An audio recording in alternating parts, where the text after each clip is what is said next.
नमस्कार। आज हम सुनेंगे मिर्ची और आम के पौधे को उखाड़ डाला।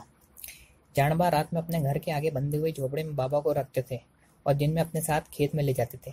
यह उनका रोज का नियम था। खेत में फसल उगने के बाद कभी पंछी भारी मात्रा में किसी भी खेत में आ जाते और उगी उगाई छोटी फसल निगल जाते। इसलिए यदि शाम को पंछी भीड़ दिखाई पड़ती तो पूरे खेत वाले किसान रात की रखवाली करते। एक दिन यही हुआ। रात भर खेत की रखवाली करके जानबा घर खाना खाने के लिए चल गए, किंतु विक्टू उस वक्त खेत में ही थे। खेत में प्रसन्न होकर वे उधर तो घूमने लगे और घूमते हुए उनकी नज़र उगाई हुई मिर्ची के पौध पर चली गई। मिर्ची के पौधों के साथ साथ उन्हें आम के पौध नजर आए। यह देख उन्हें शरारत करने की लहर आई। उन्होंने पूरी मिर्ची की फसल उखाड़ कर उसका एक बड़ा सा डीग रचाया और ऊपर से आम के पौधे उखाड़ दिए। उसके बाद बेहद खुशी से हंसने लगे। खाना खाकर जब जानबा घर से खेत पर आए तो खेत का नज़ारा देखकर दंग रह गए।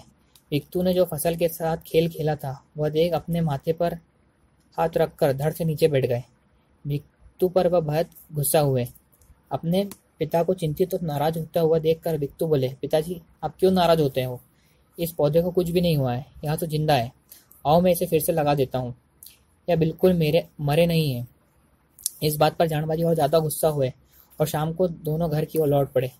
दूसरे दिन जब दोनों बाप बेटे खेत पर आए और देखने लगे तो सच में ही मिर्ची और आम के पौधे जीवित थे। इतना ही नहीं, वे पौधे पहले से ज्यादा सतेज दिखाई पड़ रहे थे।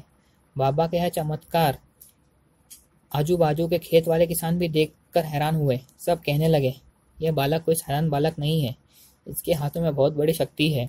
यह कोई साधारण बालक नहीं। यह बात सभी को माननी पड़ी और आगे चलकर यह बात सही साबित हुई।